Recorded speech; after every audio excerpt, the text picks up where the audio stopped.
Welcome. Hey, thank you for tuning in. Another edition of the J Experiment. Today, what I was just going to do was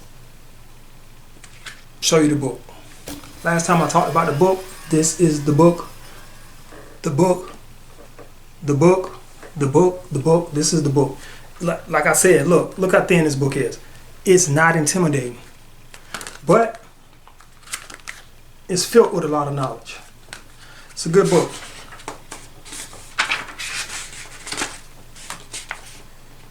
It's a good book.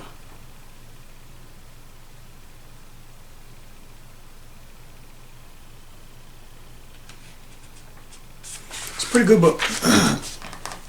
Table of contents. Let me get it so you can see. Okay. Table of contents. I got rules on there. I got a forward. Then I got rule 1, 2, 3, 4, 5. 5 simple rules. Simple. To the point.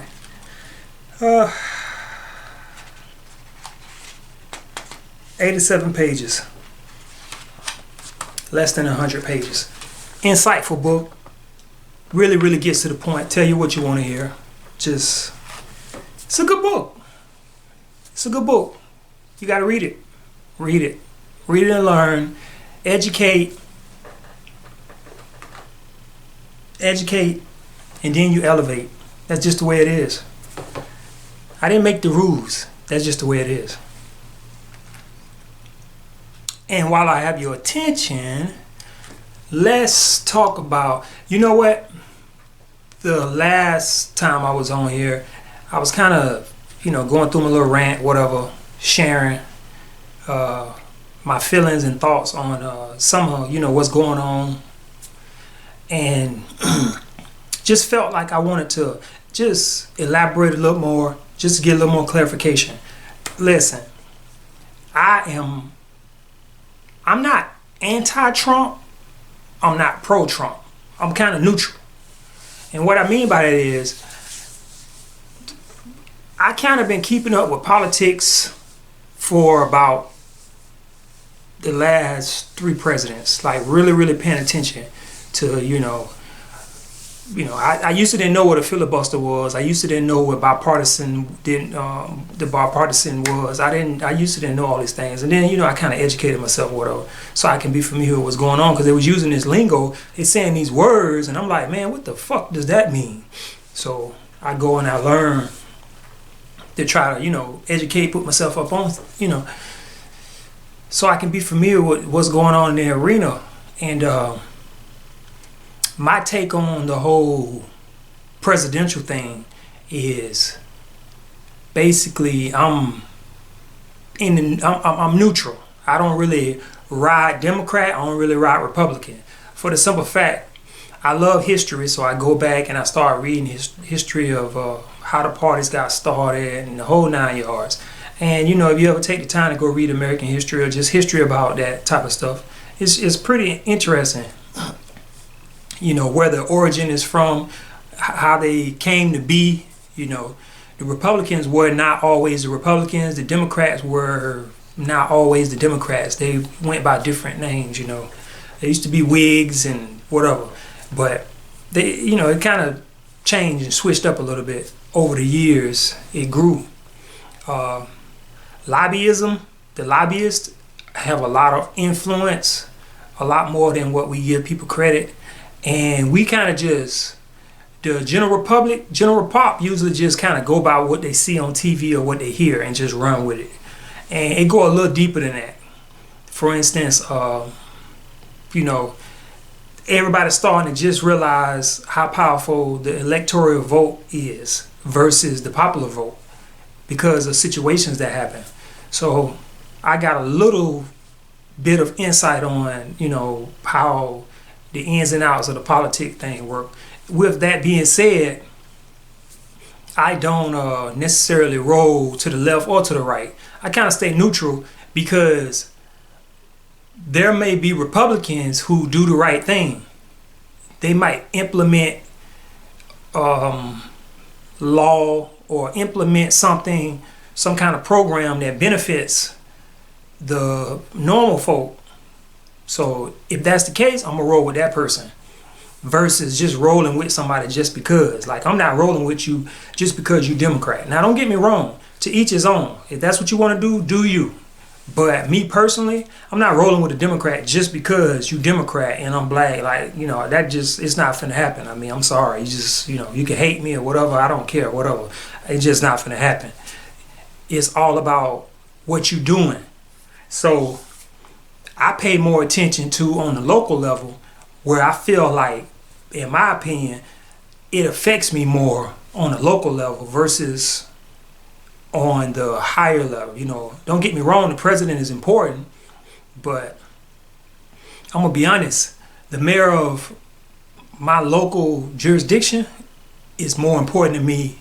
The councilmen, the politicians on the local level are more important to me than the president, because they put law into play that actually affect me on a day-to-day basis.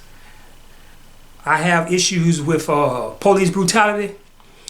I realize that the only person who can help me deal with that is the district attorney, the state attorney, the state attorney, the attorney for the whole state, or the governor. So, you know, the individual DAs, district attorneys, have the power to police the police. The chief of police has the power to police his people. The sheriff has the power to police his people. But their boss would be somebody like the district attorney, or, and I won't say boss, but their enforcer, somebody who can like get on their behind, would be the district attorney of that region, that area, the state attorney, the governor. You know, that those are the people who, if I have an issue with the police, really can get down and dirty and make something happen. The judge can't do it. The judge can only do what's on the docket. Like, you know, judges don't have no power. If it doesn't go, if it's not in the court, the judge just, the judge don't do nothing. That don't mean nothing. You're just a judge. But you're only a judge of a case that's on your docket. You're not a judge of nothing else. You don't do nothing. You're just a regular person. The public defenders can't help you. Running to internal affairs, to me, is sometimes it might, if it's a very serious situation, it's like really out of control, maybe internal affairs can do something. But truthfully, internal affairs is the police. So it's like you going to the police to ask them to help you with other police. And I don't know how I feel about that, for the simple fact, most internal affairs have relationships with other police officers. So they kind of, it's a bias there. So they kind of, you know, it's a favor bias there. Like, I don't know if the internal affairs officer who I'm talking to actually sleeps with a police officer. If you sleeping with somebody or you in cahoots with them, it's a bias there. It just is. Even if they mean to do well, even if they say, well, yeah, I'm going to handle it, I'm going to get on it, and they know that that's some bull that just happened, they still going to go to the person and at least give them an opportunity to clean up the mess. And see, that's what I'm saying. It's a bias. The district attorney can go in and file charges and say, hey, you violated the law, we going to bam you. The state attorney can go in and do the same. I'm talking about the state attorney like Pam Bundy, like the state attorney, like run the whole state. She's considered the head law enforcement. State attorney of the state is the head law enforcement. Like, that's the top of the top. She has the power to go in any county in that state and put her foot down, and people are gonna be afraid because she's like the head legal law enforcement. Only person probably higher than her is the governor. So I'm more concerned with the local level politicians than I am with the president. Now, don't get me wrong, the president is bad. But truthfully, the president can ask the governor to do something, but the governor don't have to do it.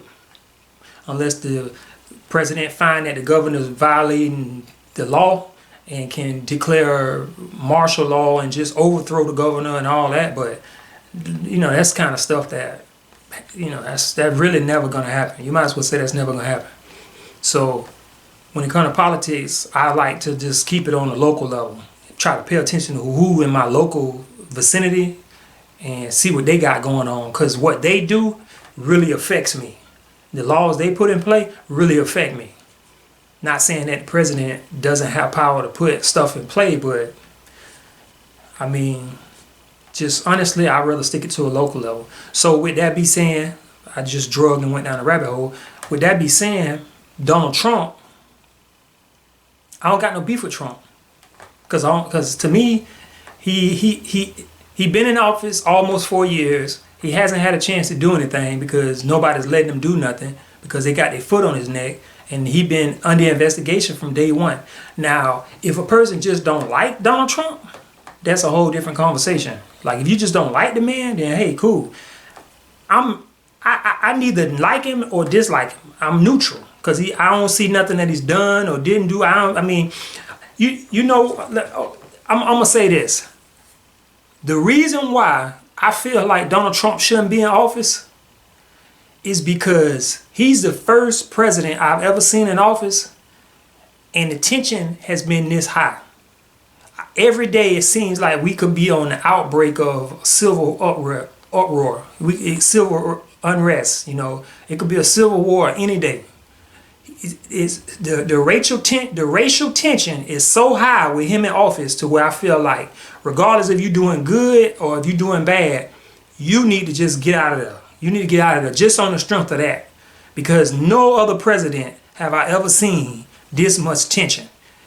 Everybody, like, I'm more afraid that we're gonna have a race war than I am that I'm gonna lose my money because the economy doing bad, or I am because I'm gonna get sick of COVID-19. I'm not even, like, that stuff is something to be paying attention to, but that don't bother me as much as the tension that's being created with this man being in office, to the point where even if you're doing a great job, he could be doing a great job. It's so much tension in the air and in society, in the country, to where just for the betterment of everything, just to get things, you step down. Yeah, you're doing a great job, we love you to death, whatever, but you got to get up out of here. We can't let you leave because we're just not getting the right response. And at some point, that really is how simple it is. If you create more tension than needed, the rest of that is irrelevant. The economy can be doing good, everybody can be getting paid. That doesn't mean nothing, because nobody, whether you rich or poor, nobody wants to be caught up in the middle of a race war, except for the real racist nutcases who just don't give a damn about nothing, life. They just crazy. And it's not enough for them to where, that should be in play. And for that to be being created, he needs to step down and not be president just for that. So I'm neutral there. But let me be the first to say, I don't have no idea what Biden and Kamala Harris is going to do. Yeah, it's going to be kind of cool having a black female vice president, first time. We did the same thing with Barack Obama, first time black president. And see, the irony of the fact of the situation is nobody really put no pressure on Democrats to step up. Ice Cube, let me tell you something. I was checking out that little situation with Ice Cube, and they wrote out the list of what they feel like should happen. Man, I think that's brilliant. Big ups, big shout out to Cube, Chris Broussard, the rest of the fellas and sisters who put that together. Listen, thumbs up, big ups, much love, because that was brilliant. Because it don't matter if it's a Republican or a Democrat in office. If you're not doing something that helps people go from point A to point B to point C to point D for the better, then I don't care. I don't care if you're Republican. I don't care if you're Democrat. I don't care if you're Martian. Go get somebody from Pluto. Put them in the president. I could give a damn. I will have a Pluto president, a Plutian. I don't even know what would be the right term for that. a Pluotian or something. I don't give a damn. What, a Martian, whatever. Put him in. He could be the president if he is making, he or she putting in, making things happen to help people. You know, all people, black, white, everybody become better. Then I support that. I think that Cube and the rest of them has come up with a good plan. It's not 100%. I don't agree 100% with everything, but I think it's going in the right motion, and I support it because you got to do something. You know, me personally, that's why I wrote this book, and that's why I was talking about recharge, because I feel like we need to go back to the basics. I feel like part of the problem is, like I said before, black community doesn't completely understand how to make themselves be more of an asset to this economy and this system than other people, because that's the problem. This whole thing is financial. It's a wealth disparity. This whole situation is financial. If there wasn't such a disparity in the balance of wealth, we wouldn't be having this discussion. Because the Asians, they don't have police brutality issues. They don't have wealth issues that are broadly spoken about. The Jews don't. The Italians, the Caucasians don't. It's just the black African Americans. Now, it's a lot of circumstances and it's a lot of reasons why that is in play, you know, due to slavery and just systemic racist situations and just, you know, a whole bunch of stuff. It's a whole bunch of stuff. This is not something that just came out the blue. This is something that's been being created for, you know, years, decades. This has been in play for decades, for hundreds of years. So this is not something that's going to happen overnight. But a foundation has to be set. And I think the foundation has to be recharge. We go back to the basics. Everybody reevaluate. Because the number one thing that I think that's impossible to do, it's impossible to be in a system. Regardless, you can call it what you want, you can dress it up how you want, you can do what you want, you can classify how you want. It's impossible to be a part of a system and not understand the system and prosper in it. If you don't know the system, you can't prosper. So the first thing we got to do is go to the basics and learn the system, how it works, and then we start making change. How can you make changes to something you don't even know nothing about? So we need to learn the system. We need to completely make sure everybody understands the system. Everybody understand the basics. And then once they understand the basics, we can start saying, okay, we need to make some changes here. See, you don't have to change the Constitution. You don't have to go back to 1600 and try to redo nothing. The past is the past. It's a part of your history. To do that, to me, is doing a disjustice and disrespect to the civil rights activists, the brothers and sisters who sacrificed and died. They didn't get us this far for us to go all the way back. That's a disjustice. That's disrespect.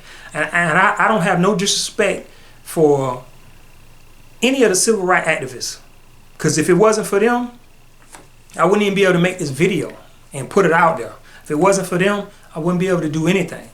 They sacrifice a lot for us to be able to even complain and be talking about the stuff we're talking about. So going backwards is not the problem.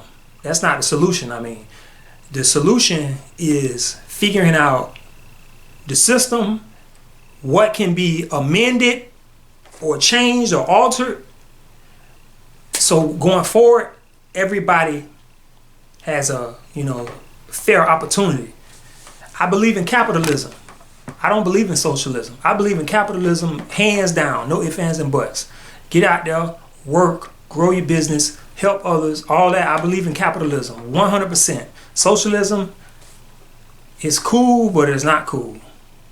It's cool, but it's not cool. I'm neutral on that. But I lean more toward capitalism. I support capitalism 100%. That's just what I believe. I believe that nobody should be being taken care of. Take care of yourself. You know, Don't give nobody no fish. Show them how to fish. Show them how to hunt. Show them how to do stuff. Teach them the proper way. It says right here, a simple strategy to financial peace of mind. Simple strategy. Keep it simple. It ain't got to be elaborate. It ain't got to be a military experiment. It ain't got to be nothing. It could be the J experiment. Keep it simple. Let's figure this out. Learn the basics. Educate and then elevate. It's just that simple. Nothing else to talk about. It's not a deep, drawn out, whatever. That's just the way it is. That's what I believe, and I think that's the proper way to go about things. Pretty much, that's it. Yeah, that's it. But hey, like I was saying, check me out. Keep tuning in. I'm going to keep dropping these videos, putting more. I got some interviews coming in play. Hopefully, God willing, we'll put all that in play. We're going to take it to the next level. I'm going to start doing lesson plans, so look forward to the lesson plans. Like I said, we got to educate each other on the basics. It's amazing how many people don't know some stuff. It's just, it is. But hey, people busy. They don't have the time, or nobody, they don't have the time, or nobody just had the time to teach them, or they just didn't get taught. And, we're not going to sweat the small stuff. So, if you didn't get taught, you didn't learn, whatever, okay, cool. We ain't finna get caught up in that. We're going to just roll with it, whatever. But moving forward, we're going to try to educate each other, help each other out, support each other, be more unified. Because pay attention to what's going on around you. Your Latinas, they working together, they making moves. They ain't just sitting around crying with their hands out talking about what somebody did to them. Your Asian brothers and sisters, same thing. They ain't just sitting around crying with their hand out talking about what somebody did to them and you need to break me off and all that. Now don't get me wrong. I feel like the government should implement some type of programs that help people, like we should get better interest rates on loans. Should be more loans available to blacks, period. Not no minorities, blacks. Just like the Native Americans, the federal government give money to the Native Americans. No ifs, ands, or buts. Ain't no mishaps there. Ain't nobody. If you ain't Native American, you don't get the money. Same things. Blacks should be getting access to it. And I don't even think we should give people money per se like that, but put programs in place to make sure people have proper transportation, to make sure people can apply for loans and get loans to help them, because my people, black people, and people in general, they don't want a handout. They just want a fair chance, a fair opportunity. So give them a fair opportunity. No predatory loans, no profiling type bank situations. Give everybody a fair opportunity. Let people, somebody needs some money, let's make it happen. Now, and see the thing with that is, everybody get a fair shot. Now, if you screw it up, then that's on you. We gotta, that's a whole other situation. We'll deal with that, however. But they at least need to get a fair shot. Some people not even getting a fair shot, and they need one. So with that in mind, just keep that in mind, and hopefully we can, figure this thing out. I pray that I'll be able to see the fruition of it, see it evolve and start to grow and just become a reality. Hey, continue to support. This is the J Experiment. It's your boy J to the J Jones.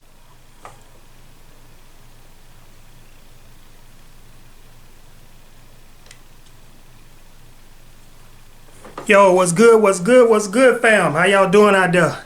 Yeah. Oh, y'all like these? Pretty nice, yeah. Oh, I can roll with this. Yeah, okay. Hey, it's your boy, J to the J Jones. So what's up? How y'all doing? Yeah. Live. That's what I'm talking about. Yeah. Hey, listen. I'd like to welcome all of y'all who tuned in. Keep tuning in to the J Experiment. And that's what it is. It's an experiment. Like, what I'm trying to do is hopefully just get the message out there. Because I've been working on this book called Recharge. And basically, the book is just talking about, just the mind state of. Actually, I finished the book. I got it pressed up. I ordered 100 copies of it. I have it. Damn, where did I put the book? Anyway, the book ready. And it's not a book. What I did was I kept it under 100 pages because I didn't want it to be intimidating, because some people it's not that they don't know how to read or they don't like to read. People just feel like they don't have the time to read. So what I decided was I'm going to come up with a concept of, kind of, sort of, I copycat James Patterson with his little short stories, short books or whatever. So I came up with this idea of just, how can I educate people and it not be intimidating or them not want to read it. So I said, well, you know what? I'll just create books that are under 100 pages. It's like a little booklet, and it's just informational, educational. It's putting you up on game, just teaching you different stuff. And, just something you want to read, something you can read. You can read it on the go. You can put it, cuff it, read it, keep it moving, then, follow up, whatever. The book is called Recharge, and it's about, getting your life back on track. Because at the end of the day, the truth of the matter is, like, all jokes aside, we're going to keep it 100. COVID-19 caught everybody slipping. It just called us slipping. Nobody was really prepared for what we've been going through. And then to make matters worse, you had all this other stuff that just happened at the same time. Just bad luck. Just, ironically, in America, we have this impression that we can't be touched, or we just kind of spoiled. We're not used to. We see all this stuff going on around the world, Because now, when you really think about it, over in Asia, they've been wearing masks for years. But when we look at them and we see them with the masks, we like, man, what the hell wrong with them? They sick. Like, damn, Chinese sick. You got brothers want to lay up with a Chinese chick, change their damn mind after seeing a whole bunch of Chinese people walking around with masks. You're like, damn, them motherfuckers sick over there, boy. No, sir, I'm not knocking one of them down. But at one point, that was like the dream of the dreams. Boy, I got me a chain. Boy, I got me a Chinese chick. But so we kind of behind, and then now that, the reality of life touch you, then you tend to just kind of get caught slipping, because that's what happened. We over here, a large percentage of us, one of the statistics that stuck out to me, one of the things that stuck out to me that you can't, one thing about it, I like to just, if I see it and it's white, I don't try to make it be gray or make it be purple. It's white. If I see it and it's black, it's black. If I see it and it's green, it's green. I might do a little bit, of checking if I'm not sure about something. But most of the time, I accept what I see because I got eyes to see, ears to listen, enough intellect and brain to reason and think. So I don't try to look for the gray area in everything. I don't try to make things not be what they are. Sometimes things just, it is what it is. And you just look at it and you have to accept the fact that, hey, that's it. That's just how it is. You could try to, you in denial and you can try to make it be something different, but it ain't gonna change. It is what it is. And the quicker we get, to accepting that, then I think the better. And, COVID-19 caught people slipping. So I wanted to write this book and just, help people educationally, because one of the problems I think that, it's a lot of different stuff. But I think at the base, the core base problem is when it comes to ethnicity, you got a totem pole. And everybody's on the totem pole. Everybody's on there. And nobody's not on the totem pole. If you're a human being, you are on the totem pole. Now, you have some people that may be up here on the totem pole. Here, 1, 2, 3, 5, it's levels to it, but you're on the dang totem pole. The problem is, where are you on the totem pole? And I personally think that in America, Black Americans, the Black community, and it ain't just a black or white thing, but we gonna just talk about the totem pole and who's on the totem pole. But me looking around, I see that the Black people tend to be at the bottom of the totem pole. Now you could come up with all kind of reasons. They come up with systemic racism, prejudice, whatever. But the fact is you at the bottom of the totem pole.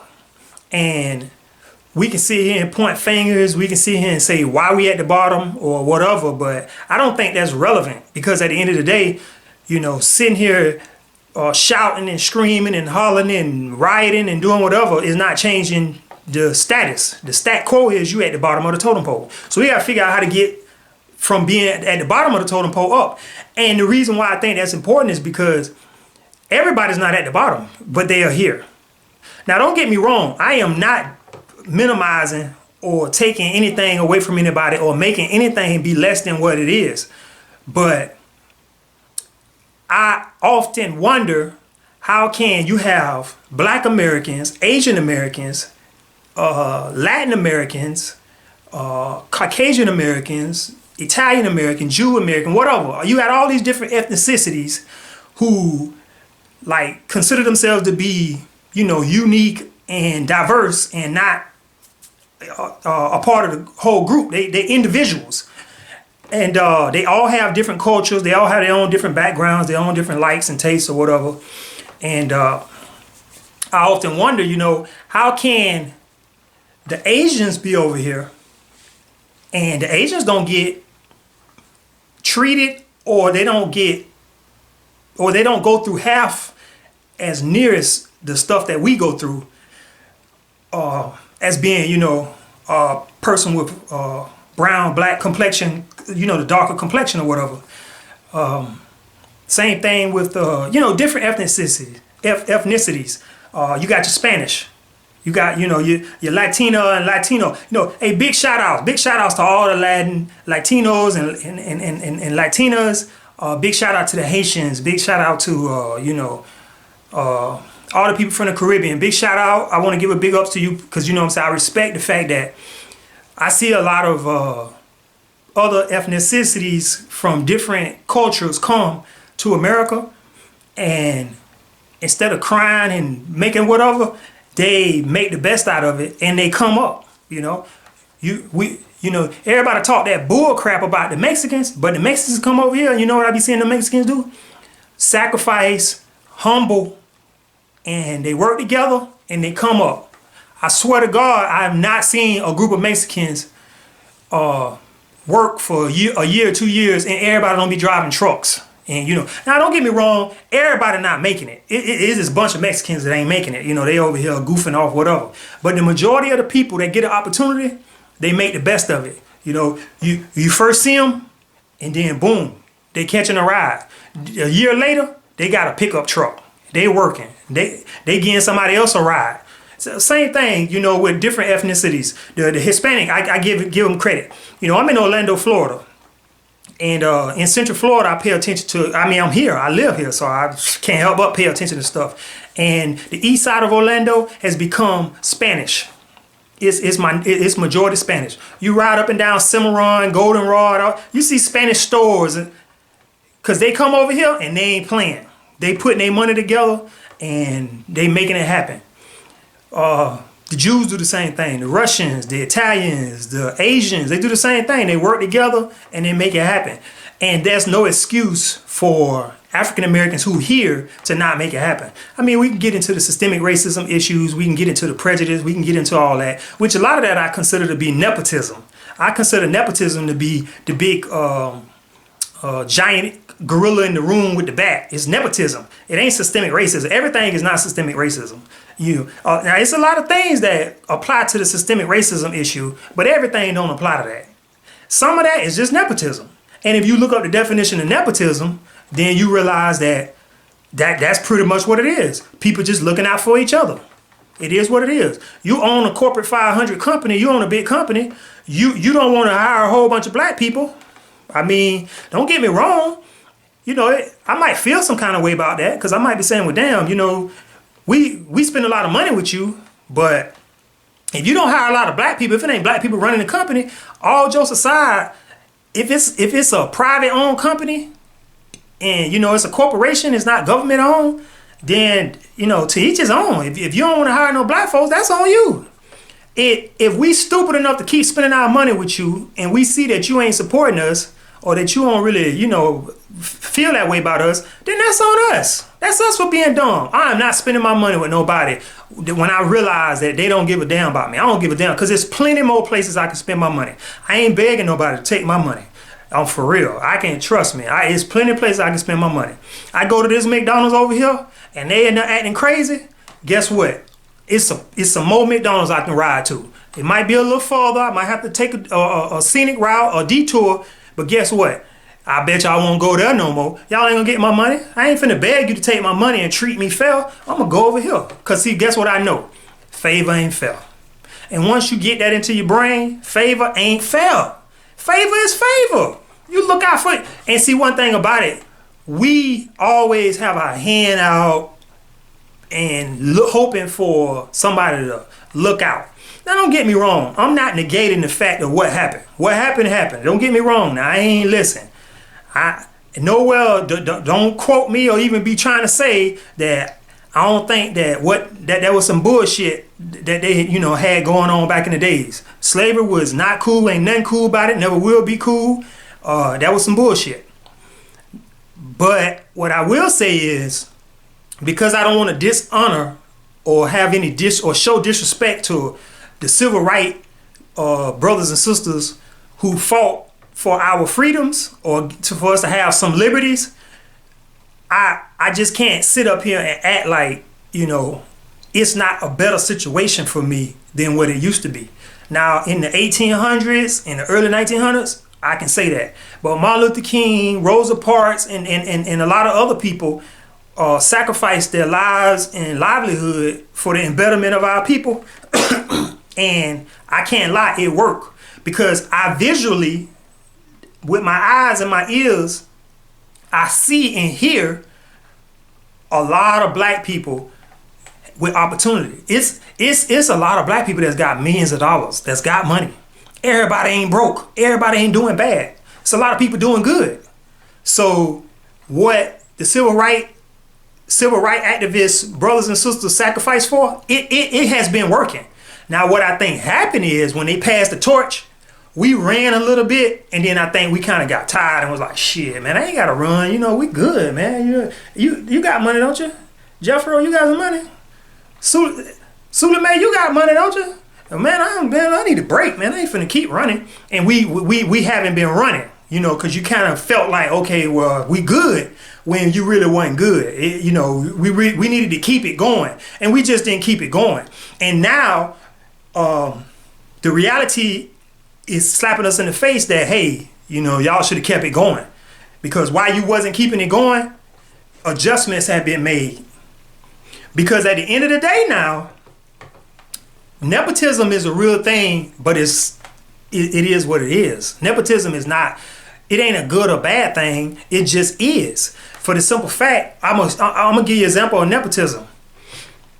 If I own a company and I had an opportunity to hire people, I can't lie.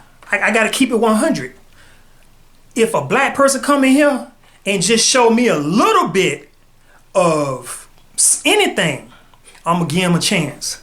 Not that I'm not going to give a white person a chance, but I'm going to just look out for the brother or sister. That's just the way it is. Now, if they prove that they with the bull or they just went there, I'm going to get rid of them. And I'm going to say, come on, man, and put the people. But I'm probably going to give them the chance to at least screw it up. And it's the same thing go on the other side with the white folks. Same thing go with the Asians.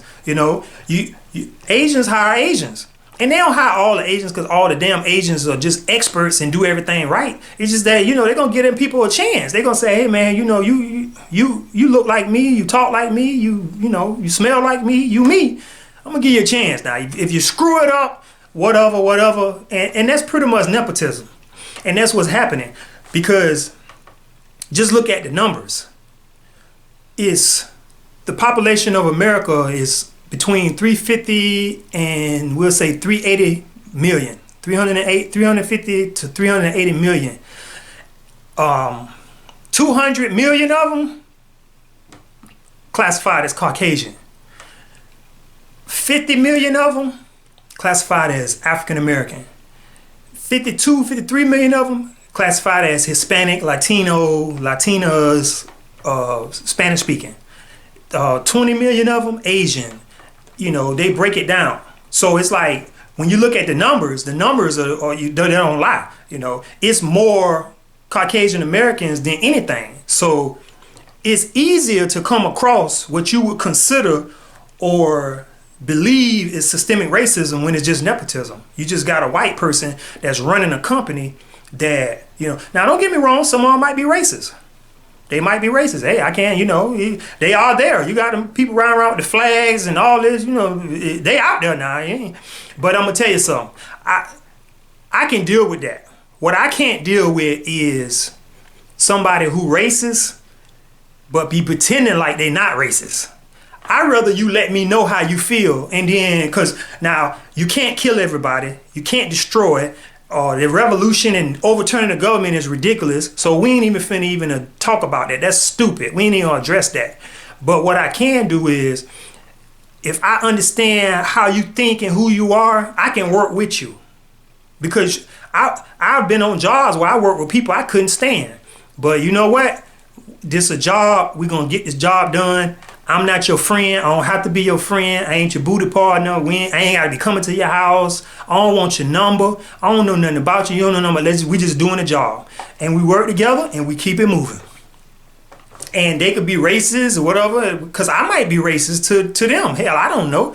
But you know, the point is, you gotta work with people. So you're gonna have to find a way to work with what you got. We're American. You're American. You're gonna have to work with other Americans, whether they be white, brown, blue, green, yellow. You gotta learn to work with them because you're American. And I mean, you don't have to be the best of friends. You don't have to sleep together. You don't have to have hangovers. You don't have to go to cookouts together, but you gotta learn to work together. It's business partners and business people work together all the time for the betterment of financial stability, and they're not the best of friends. They don't, you know, they barely probably see each other than just on the business side.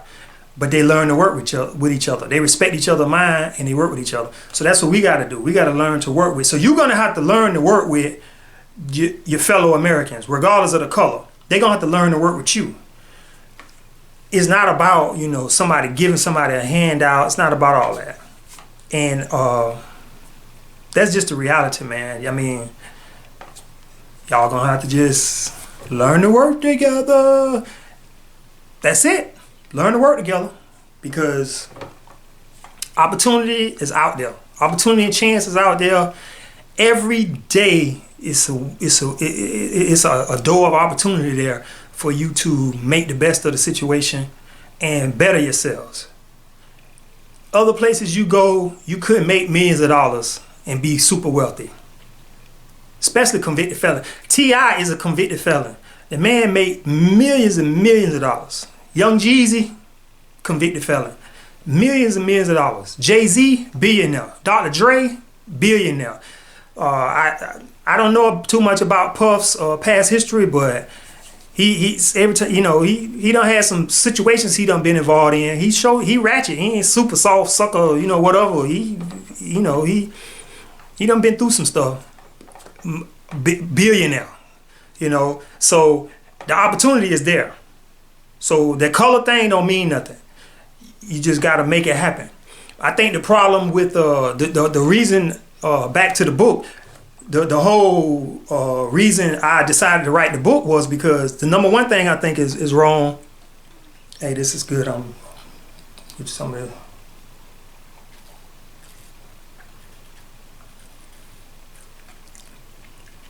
Ooh. That's good. Hey, y'all ain't gonna want to drink that. Y'all ain't gonna drink that. I'm weird. You ain't gonna want to drink that. But, you know, it's good though. That's 3/4 water, and then I take the little. I be going to Dollar General, and they got a little $2 orange pineapple juice or whatever.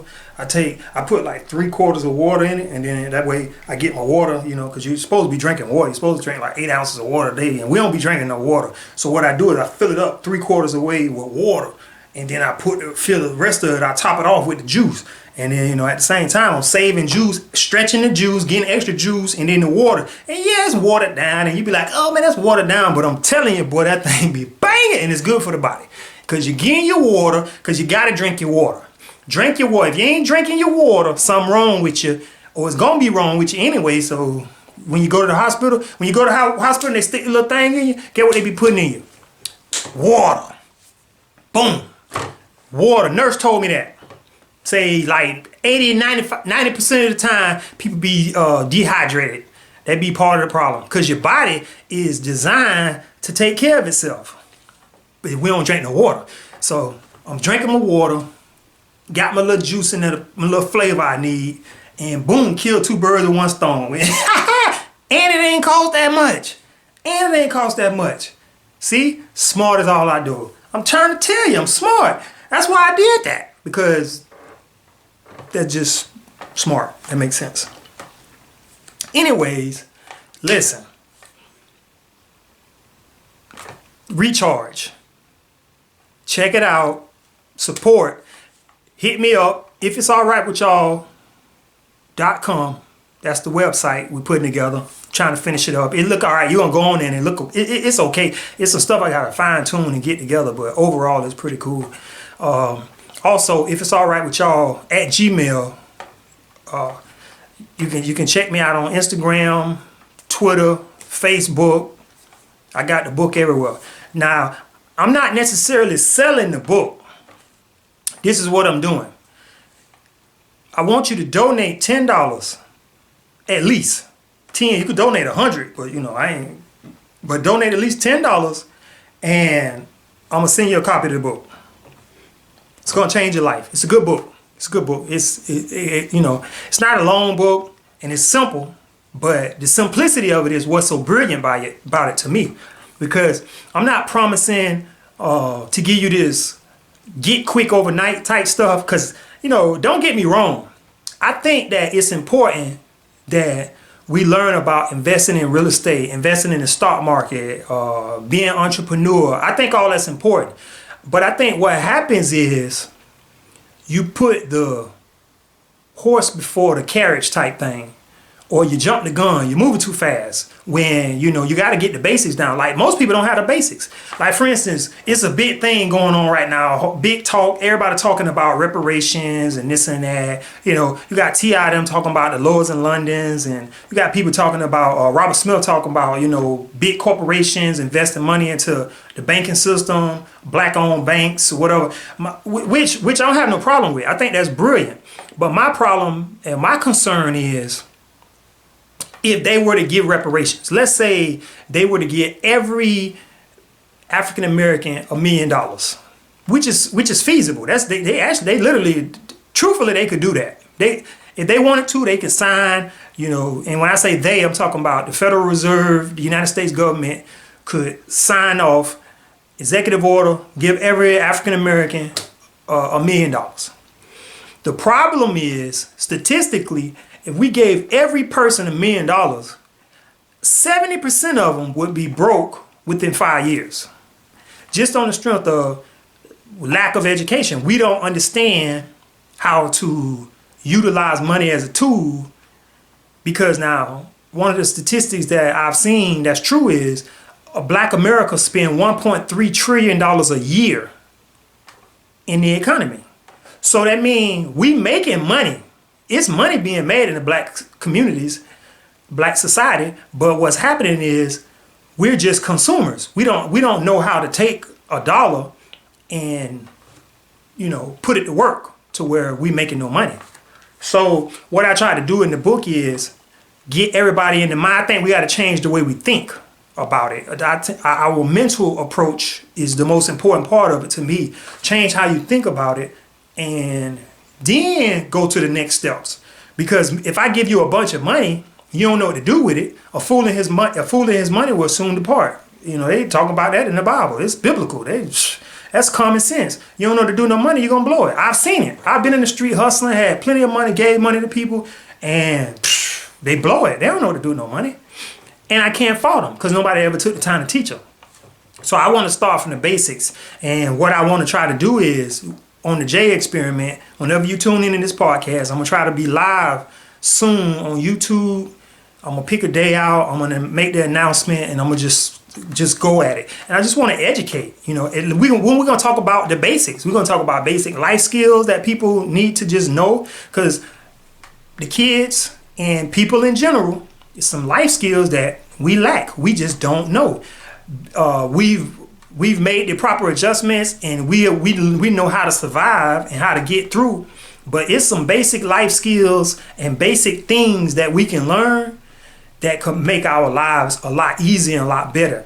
You want to be an entrepreneur, you want to invest, you want to start working towards generational wealth, start working towards just being financially at peace. You need to understand the basic tools of life and how to handle money and how to deal with the economy on a micro and macro level to make the better choices with your money that'll lead to that. Because that's all that happens. If you look at the other cultures and the other ethnicities, they just learn or they teach each other the proper way to make moves and do stuff. And a lot of African Americans, we lack that. Our parents didn't have the opportunities to teach us that, or we just wasn't listening. And now it's the time it's a time of awareness. Everybody just need to know. You need to know how to take a dollar and utilize it as a tool. We need to know how to grow and expound on what we earn and become better. Learn how to save and just make the best. Because just look around you. Don't listen to me. Look, use your eyes, use your ears, use your intellect, your reasoning. Look around you. You go through a majority black community, they don't own anything. I ride through OBT and Caylee. Big shout out to OBT, North OBT, South OBT, the Caylee area. You know what's weird? Caylee, that part of OBT always just be called Caylee or 22nd, 23rd, but we'll say North OBT, South OBT. But we just, Caylee, it's that's crazy. Hey, big shout out to everybody over there. Hey, I love y'all. Listen, big shout out to Pine Hills. Everybody in Pine Hills. Hey, hit me up, man. Listen, J Experiments for the Central Florida. I'm repping the city. I'm repping here. I want to make sure that we represent Central Florida. Nobody represents Central Florida, so we're going to step up and we're going to do it. Us, all of y'all can come out. Don't be scared. Come out, man. Come out and let's rap. We're going to put some events together. Let's do something, man. Let's make it happen. Let's educate each other. See that up there? Educate, then you elevate. That's it. If you knew better, you do better. Educate, then you elevate. That's just real. The other one says size does matter, but that's a whole nother story. And it ain't all sexual, so don't be with your little perverted asses. Don't be jumping all going perversion. It go deeper than that. I mean, size matter there too, but just whatever.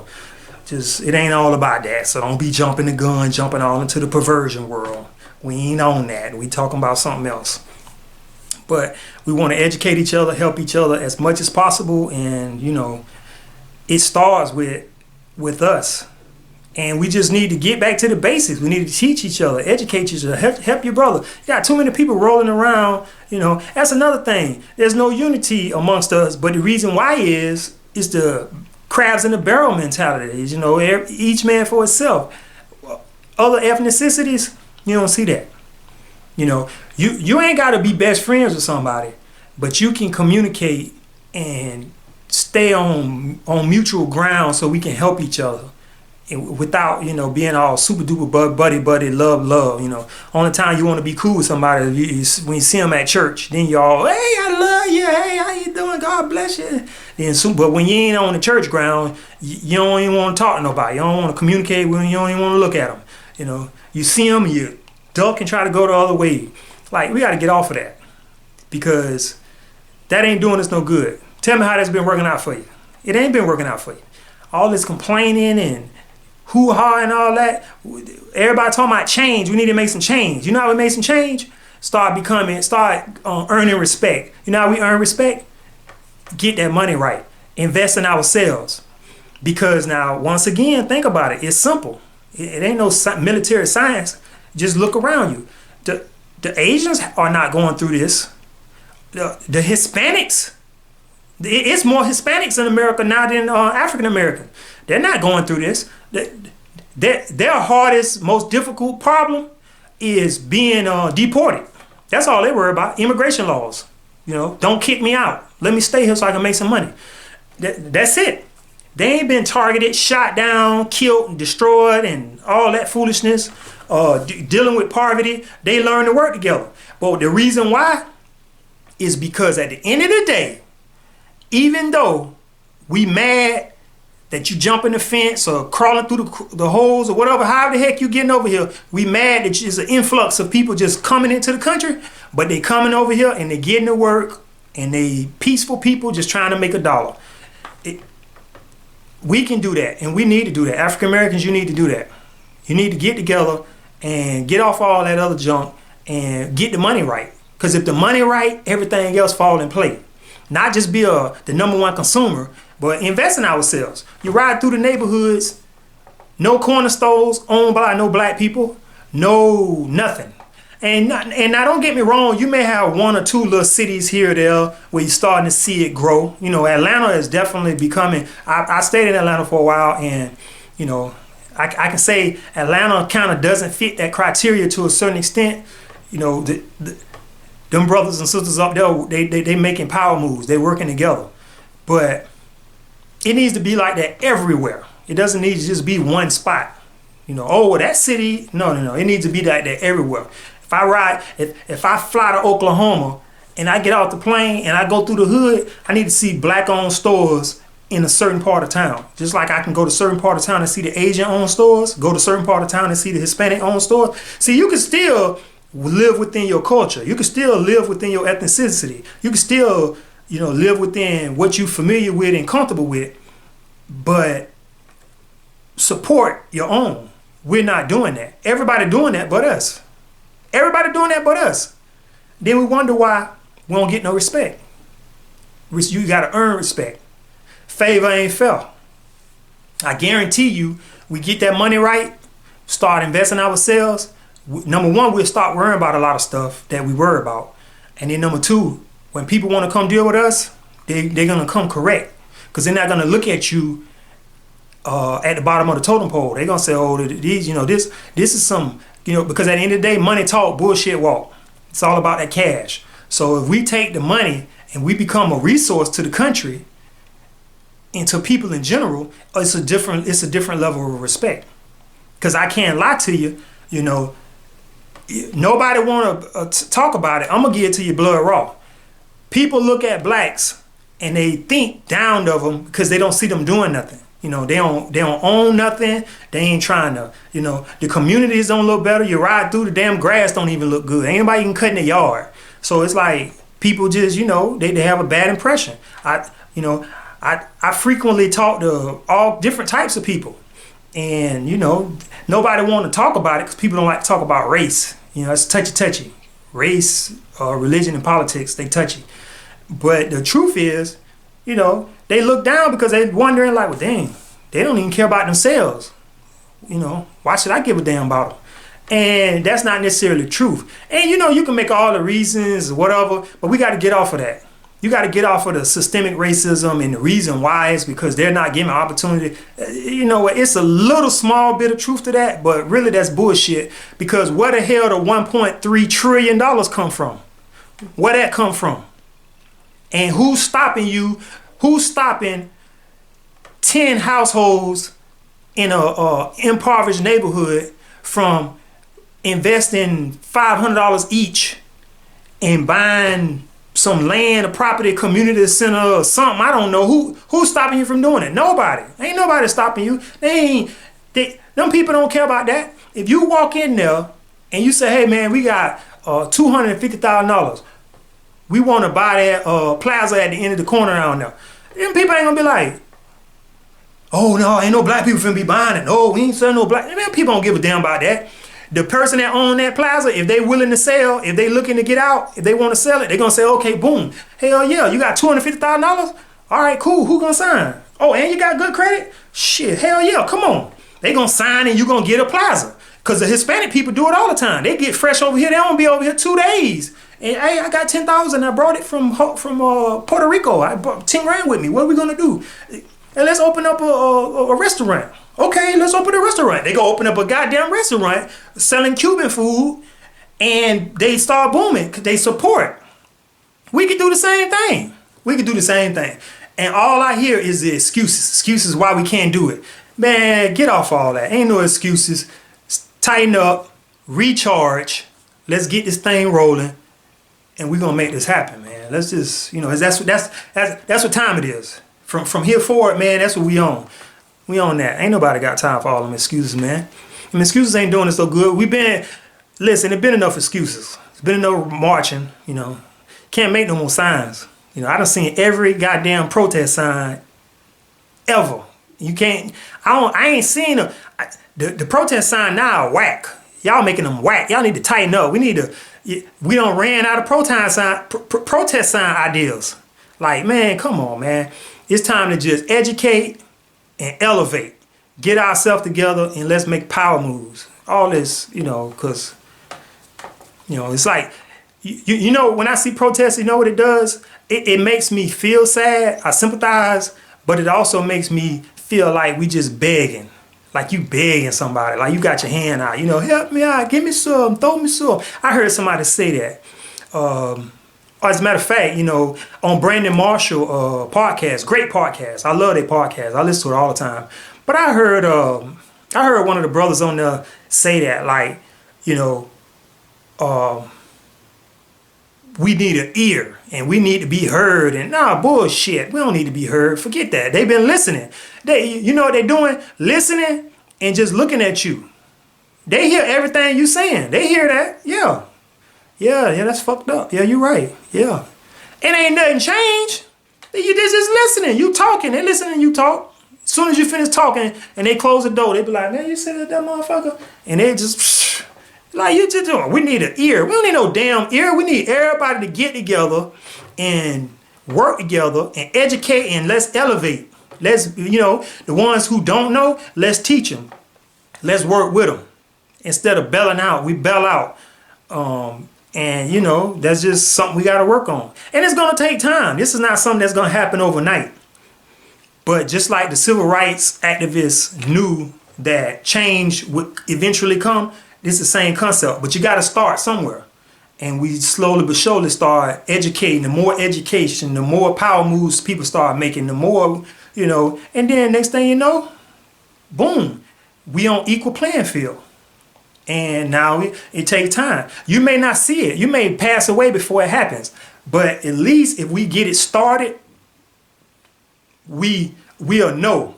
I'd rather know that I've helped plant the seed of something that's going to be great. I may not see it, but I know it's coming because I know I've seen it. I've watered it. It's grooming. It's growing.